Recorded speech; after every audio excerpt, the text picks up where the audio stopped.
Welcome to iscope.media. We bring you all the latest analyticals from across the world. And today, here we are talking about the upcoming Goa election and the game of power in Goa. Politics in Goa is currently in a state of unprecedented flux.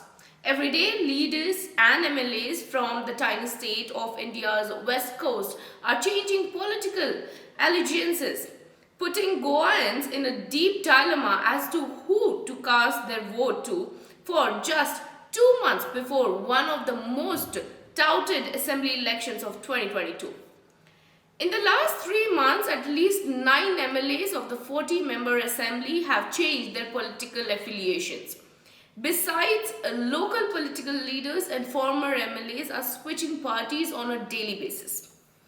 Of the 9 MLAs who have switched the sides, 3 joined the Bharatiya Janata Party, 2 joined the Trinamool Congress, 1 joined the Aam Aadmi Party and 1 joined the Congress, in addition to an independent MLA also extending support to the Congress.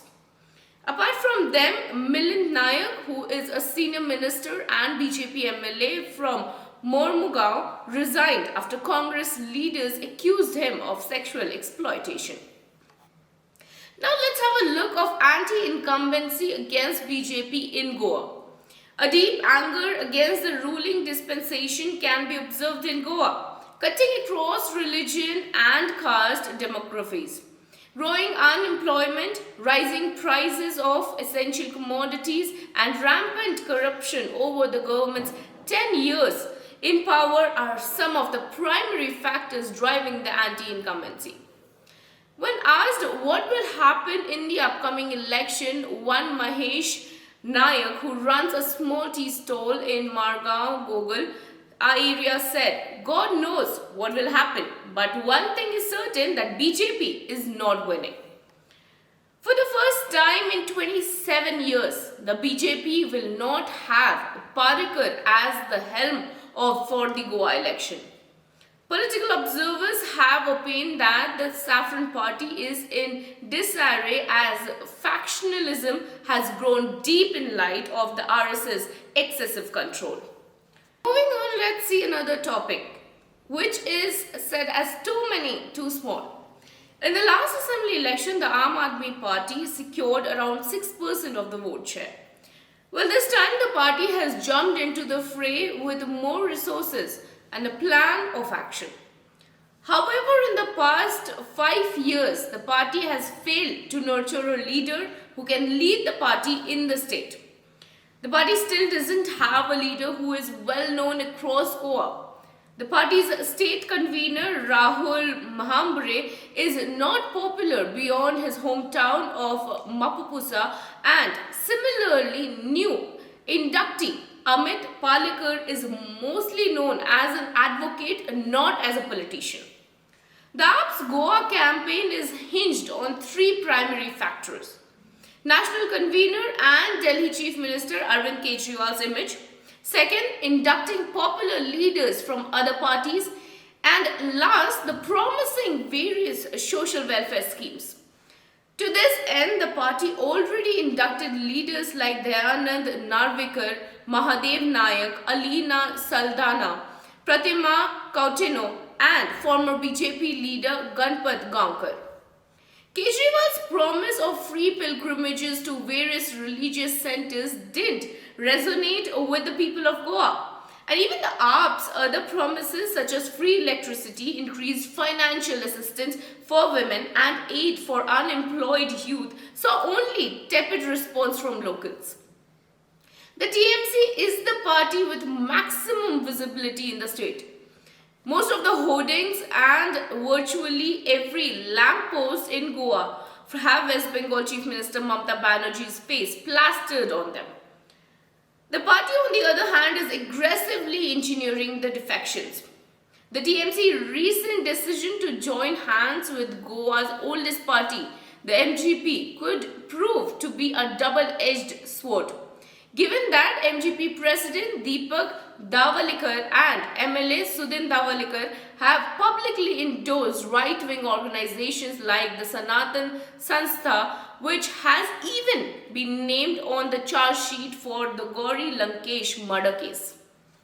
Moreover, in last 10 days, two MGP candidates, Praveen Arlikar and Preminder Sheth, from the party's strongholds of the Pernem and Mayam constituencies have resigned, citing the TMC-MGP alliance. While Sheth has already joined BJP, Arlikar is in advanced talks with the Saffron party already. Political observers believe both the TMC and the AAP can split anti-BJP votes in a few pockets, but overall both will remain only marginal players. Well, here rises a major question. Broken Congress the default beneficiary, is it? While the Congress party may appear fractured in many other states, this is nothing compared to a situation in Goa. The party, which emerged as the single largest party in 2017 assembly election by bagging 17 seats, now has only 2 MLAs remaining in the assembly, which is veteran leader and the longest serving Chief Minister of Goa, Pratap Singh Rane, and fellow former Chief Minister Digambar Kamath, the latter being party's most probable face for the upcoming election currently. The Congress is the least visible party in the state, and what's more, it failed to capitalize on the issues which actually rocked the state in the past month. Now let's have a look at a TMC and Congress who are locked in cat and mouse game in Goa. It might be India's smallest state geographically, but Goa has managed to expose the conundrum that the Congress and the Trinamool Congress find themselves in two parties with national ambitions and footprint held back by political realities from mounting a joint challenge to the ruling BJP. For the Congress, Goa is critical for two reasons. In previous elections, it was a straight-up contest between the Grand Old Party and the BJP. But given the recent rise of smaller parties, it is in the Congress's interest to keep the contest bipolar to reinforce its pitch of being the sole challenger to the BJP in the national arena as well. Goa is also important for the Congress this time because its failure to form the government in the state in 2017 is attributed to utter confusion and lack of firefighting within the party. It is said that senior leader Digvijay Singh, who was then in charge of state affairs, tried to get in touch with Rahul Gandhi office as many interested independent MLAs were kept waiting. No response came from Gandhi's office and the BJP swooped in to form the government. It's a prestige issue for the Congress this time to make sure it gets its act together. The Trinamool Congress began its outreach in Goa by projecting itself as the only alternative to the BJP. It in fact took pot shots at the Congress for failing to form the government back in 2017. The spat between TMC's Mahua Moitra and senior Congress leader P. Chidambaram made matters worse, and the Grand Old Party made it clear it was going solo in Goa. But Mamata Banerjee's party soon realized that these spats were only helping the BJP and reached out to the Congress to put some figures on the table. It reportedly said 8 of the 40 seats in Goa could be given to the MGP, while the other 32 could be divided between the TMC and the Congress. It even offered Congress 17 seats, keeping smaller chunks of 15 for itself. Instead, sources said Rahul Gandhi told his party colleagues that Congress will pay the TMC back in the same coin. The party tried to bring back to its fold those who have left to join the TMC. It remained in touch with Alexo Reginald Lurenko, a sitting MLA who had joined the TMC in Mamata Banerjee's presence. It paid off when Lurenko returned to the Congress. Sources said that the Congress is in touch with many other leaders as per Rahul Gandhi's plan. But the opposition sees the bigger picture in the Congress and the TMC's tug of war. Sources have said that NCP leader Sharad Pawar has conveyed to Sonia Gandhi twice that both the parties must forget their ego tussle and join hands. While Mamata Banerjee was open to the ideas, insiders say Rahul Gandhi wasn't too keen. Sonia Gandhi has reportedly left the decision to her son, though she knows from experience that for the larger political goal of challenging the BJP, it is important to at times bite the dust as she did in 2004 to form the UPA later. However, if we take a look at the game in Goa politics currently, MLAs in Goa benefit from the fact that constituencies are small.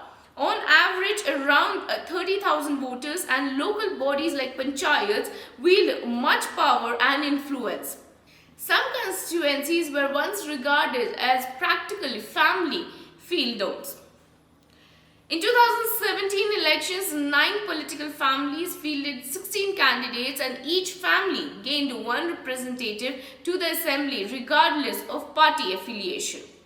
Reportedly, the BJP is currently in dilemma over whether to declare Utpal Parrikar, son of the late Chief Minister, on whose legacy the party is still seeking votes, or Antonisio Montserrat as its candidate from Punjab. One reason why Mamata Banerjee set her sights on Goa is that she assumed that she could easily pick up a neta or two with shifting loyalties capable of delivering a constituency. But Goa's hardened political heavyweights are perhaps no longer invincible. Well, now stay with us. The iscope political desk will bring you with all the practical realities of the ground from the Goa election. This was Aparna Sundar reporting for iscope media.